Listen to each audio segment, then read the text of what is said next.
بسم الله الرحمن الرحيم. jalqaba eegalli maqaa rabbii gaarii taheetiini. Obboleeyyan kiyya, assalaamu alaykum warahmatullaahi wabarakaatuhu. Warreen chaanala Faaris miidiyaa taatan hundi keessan akkam jirtan nagaa fayyuma. Barnoonni keenya kanarraadhaa barnoota hudhii kutaa 9ffaati. Akkuma beekamu kutaa 8ffaa gadi xumuree dhaabne barnoota keenya irraa keessatti yoo rabbiin jedhee waa'ee shirkiiti. Shirkiin kun miidhaa inni qabu, shirkiin maal akka ta'e miidhaa inni qabu dubbanne jechuudha. Haaya, ashirkul akbar, shirkii gurguddaa. Shirkii gurguddaa jechuun waan ibidda keessaa nama hin baafneedha, waan ibidda keessatti nama hambisuudha. Badii biraallee rabbiin dhiisuun ni mala. Yoo fedhe ni dhiisa, yoo fedhe immoo ni qixaaxa. Garuu shirkii jala muree jira. Haaya, as-su'aalul awwal, gaaffii duraadhaa mata duree irra jirra. As-su'aalul awwal, gaaffiin duraadhaa maa huwa a'zamu dhunuubi cinda Allah, irra guddaan badiidha cinda Allaahi rabbi biratti maalii jedha. أعظم الذنوب الرغدا دلي يوكاومو بدي رب برتمالي. الجواب للسؤال الأول ديبي لكوفشة تكفى مالتا. أعظم الذنوب الرغدا دلي دا يوكاومو بدي دا الشرك بالله ربي برا واقبودا واني شركي دا هولي انجرو. Shirkiidhaa ol wanni takka illee hin jiru. Shirkiin qixaanni isaadhaa ibidda keessatti eega nama hambise maaltu hafe wanni kana achi. Wanni ibidda keessa nama hin baafne ibidda keessatti hafuudhaa ol wanni jiru hin jiru. Kanaaf shirkiidhaa ol wanni shirkiidhaa olii hin jiru. Obboleeyyan keenya salaama rabbi nu haa baasu. Shirkii irraa of eeguu qabdan. Qabrii qubbii shirkii hogguu jennu لا تشركوا به شيئا ربي بروان قبنا جا ربين أي شرك كان إنسيا وجنيا وملكا فضلا أن تشركوا به ثنما لا ينفع ولا يضر جان.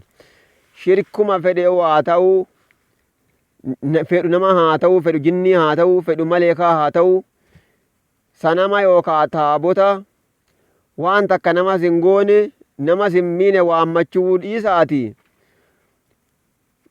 maleekaa osuma ta'e illee maleekaa rabbitti dhiyaattu jechuudha. Rabbi bira qabuun hin barbaachisu. Qabrii gabbaruunis shirkii gurguddaarraa, du'aa yaammatuunis namoota du'an waammachuunis shirkii gurguddaa hogguu jennu waan akkasiiti obboleeyyan keenya. Waanuma rabbi bira qabame jechuudha. Haaya, a'zamu dhunuubi ashirku billaahi waddaliilu qawluhu ta'aalaa. Ragaan kanarratti jecha rabbii ol taheeti. jecha luqmaanii yaadadha ka ilma isaatiin jedhe. Luqmaanul hakiimii hayyuudha ka rabbiin jecha isaa dubbate jecha gaarii haasa'e. Jecha isaa kana rabbiin dubbateeti yaa bunayya jedhe, yaa ilma koo jedhe luqmaaniin jechuudha. Luqmaanul hakiimiin nama nuun duraati, nama nabiyyiin keenyaan duraati alayhi salaatu wassalaam. Yaa bunayya, yaa ilma koo jedhe. Amma bakki nuti irra jirru bakka qalama gurraachaan barreeffame, qalama kaarboonii fakkaatuun barreeffame irra jirra obboleeyyan keenya. Duuba luqmaaniin maal jee? Yaa bunayya, yaa ilma koo laa tushrik billaahi, rabbi bira waa hin qabin, rabbi bira waa hin qabin yaa ilma koo jeen. Inna shirka la zulmun caziim, shirkiin kuni badii gurguddaadha jee duuba. La zulmun,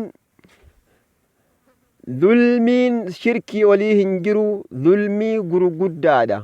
Of dhallame namichi shirkii yoo godhe of dhallame. La zulmun caziim ay dhanbun caziim, badii gurguddaadha shirkiin kuni jedheeti ilma isaa gorsee luqmaaniin kuni. Suuraan kuni suuratul luqmaanii.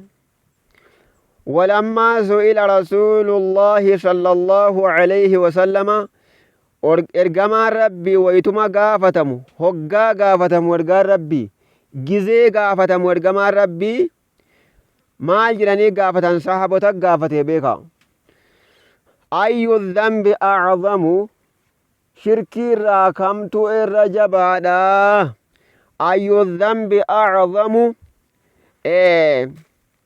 badii irraa takkaawammoo dilii irraa macasiyaa jechuudha ayyu dhanbin jennaan dilii irraa yookaa badii irraa jedhaniin erga rabbiitiin sahabonni kamtu a'zamu irra guddaadha jedhaniin isinii galaamre badii irraa mee baduma duniyaa keessatti hojjetamu sanirraa kamtu irra jabaadha qaala duuba ergaan rabbiin jedhe sallallahu alayhi wasallama an tajcala ati gochuudha lillaahi rabbiif niddan jennaan shariika gochuudha niddan jennaan qindii gochuudha haaya shariika qindii qaroo qaroo biraatti fiddee qindii gochuu rabbiin walitti qara'uu jechuudha haaya ati gochuudha rabbiif qindii gochuudha shariika gochuudha hiriyaa gochuudha ati rabbiif hiriyaa gochuudha wahuwa khalaqaka haala rabbiin si uumee jiruun rabbiif ati hiriyaa yookaa shariika gochuudha haala rabbiin si uumee jiruun rabbitu si uume akkamitti qaroo biraa gootaaf kana duuba shirkii jechuun kana jechuu duuba muttafaqun alayhi anniddu ashariiku niddi jechuun ashariiku jechuudha hiriyaa jechuudha rabbiif hiriyaan godhinaa obboleeyyan keenya abaluun na fayyisaa abaluun na dhukkubsaa abaluun kun yoo fedhe na dhukkubsuu danda'a na ajjeesuu danda'a hin jeyina rabbiin hoggaa waan takka isinitti godhe wanni takka kan isinirraa deebisu hin jiru yoo rabbiin waan takka isinirraa qabuu fedhe immoo abbaan fedhe isinitti qabuu hin danda'u jechuu duuba egaa rabbal aalamiinaan abbaan mootii addunyaa aakiraati mootii addunyaa aakiraa ka duutii harka isaa jiru ka fayyaan harka isaa jiru ka hanga fedhe jiraachisuu danda'u rabbal aalamiinaan haaya duuba gaaffii mata duree tokkoffaadha asitti umurree amma gaaffii lammaffaatti haa dabarru as-su'aalu thaani gaaffii lammaffaadha maa huwa shirkul akbaru shirkiin gurguddaa maali mee wan ammisin gaafate deebii qopheeffachuu qabdan shirkii gurguddaa jechuun maal jechuudha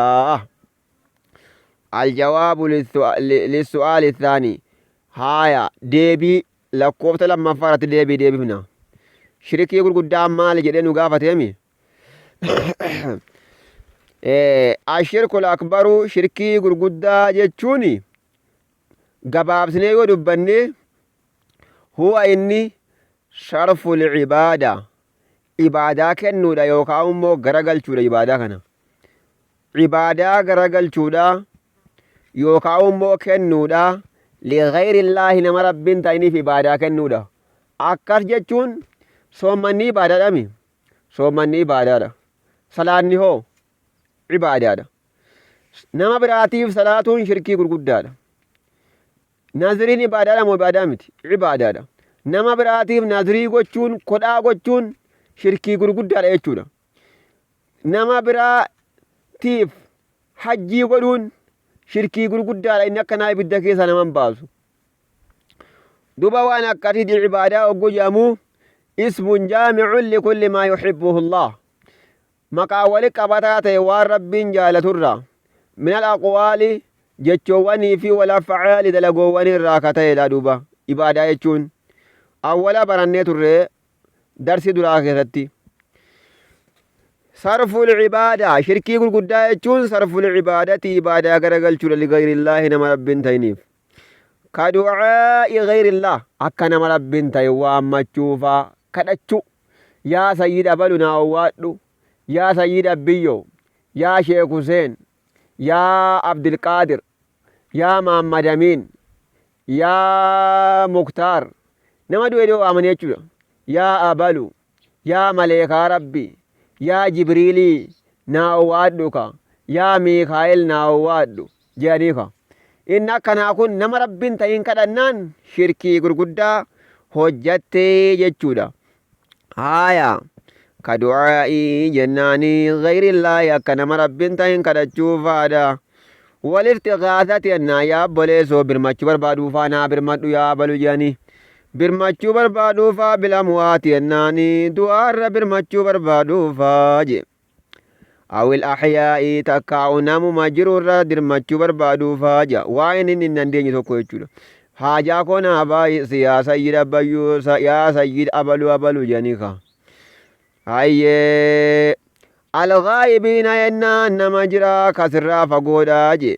Nama jiraa asii kan Harariin jiru. Inni Harariin jira, inni takka immoo Diiduu jira, inni takka immoo Laaloo jira, inni takka immoo Finfinnee jira, inni takka hoo Jimma jira. Duuba jedhi lamaan bakka yoo jiraatan as taa'ee duuba dhamaan kan inumaa'uu dhageessisuu hin dandeenye telefoonaan kan hin dandeenye kanuma telefoonaan hin dawwalle as taa'ee maal jedha. Kun waan dhukkubfadheera naa dirmadhu yaa Maammadamiin jedha duuba. Ofii ilaaleessa jira. Harariin jira. Maammadamiin immoo Arsii jira. Itti lallaba duuba. Yookaan Maammadamiin Suudi Arabiyaa jira. Ofii immoo Itoophiyaa jira. Yaa Maammadamiin dhukkubfadhee naa owwaadhu jira. Duuba wanna akkanaa kun shirkii gurguddaadha. Duuba isaan osirraa fagoo jiranii akkamitti sagalee kee hin dhaga'anii akkam. Osuma telefoonaan itti dawwalatte akkamitti achii keetti dhaqqaba duuba. Allahu akbar. Haaya walirtiqaasati akka dirmachuu barbaaduufaa bilamwaati yennaan du'aarra awil ahyaa yennaan takkaa'u nama jirurra dirmachuu barbaaduufaa naa birmadhu jedhanii. Alghaa'ibiin akkasirraa fagoo jiran fagoo kata'an. Qaala ta'aalaa rabbal aalamiinaan ni jedhe duuba. واعبدوا الله ولا تشركوا به شيئا. الله واعبدوا الله ربين قبرا واني قبر سوجد امي مقا قدت نما براتيف تاون انتو بليان كنيا وربين قبرا صدقافا وان فريها تو هايا أبلوف جتشن كن تاجرا نبي محمد جدتن صدقا كنا كن ناجرا إسا جتشا jedhanii niyyaa ofii isumaaf jecha rabbi dhiisanii. Maammadaminiif waan akkanaa nazaraa jira. Haajaa koo naaf baasu ergamaan haajaasii baasuu hin danda'u. Maammadamiin Ahmad haajaat akkasii baasuu hin danda'u. Wa'budullaha rabbiin gabbaraa walaa tushrikuu bihi shay'a. Wa'budullaha rabbuma geebaraa gabbaraa je walaa tushrikuu bihi rabbi qofa geebaraa gabbaraati. Rabbuma qofa walaa tushrikuu bihi shay'a rabbi bira waan takka hin qabinaa jee rabbal aalamiin. Ayya shirkin kaana insiyyan aw jinniyyan aw malakan fadlan an tushrikuu bihi tanaman laa yanfacu walaa yadurru jen. Muka laal waan takka caccabduu borqoraan taatu dhiisiiti malee konni jinnii namni waasii hin godhanuu jechuudha. Suuratun nisaa. وقال صلى الله عليه وسلم قال ربي نجرين يا رحمن نسر التجراتو من أكبر الكبائر الرقود شركي الرأي من أكبر الكبائر الرقود شركي الرأي الشرك بالله جدي ربي برواقبون الرقود سات دوبا من أكبر الكبائر الرقود بدير الرأي الرقود دلي الرأي من أكبر الكبائر irra guddaa diliirraayi badiirraayi ashirku billaahi rabbi bira waa qabuun jee bar badii shirkiitti qixxaahu takka illee hin jiru yaa obboleeyyan keenya. Rawaahul Bukaariyyu Bukaariidhaa gabaase hadiisa kana hadiisni qulqulliidha. Egaa obboleeyyan keenya barnoonni keenya kan kutaa saglaffaa asitti dhaabbatee insha Allahu yoo rabbi jedhee kutaa kurnaffaatiin walitti deebinaa. Video kana ammoo share godhaatii wal biraan gahaa. Chaanala keenya ammoo warri chaanala kanaaf haaraya taatan subscribe nu godha. Video kana ammoo like comment godha. Obboleeyyan keenya hanqa nagayaan darsii kurnaffaati walitti deebinutti nagayaan nuuf turaa isiniin jennaa. السلام عليكم ورحمة الله وبركاته.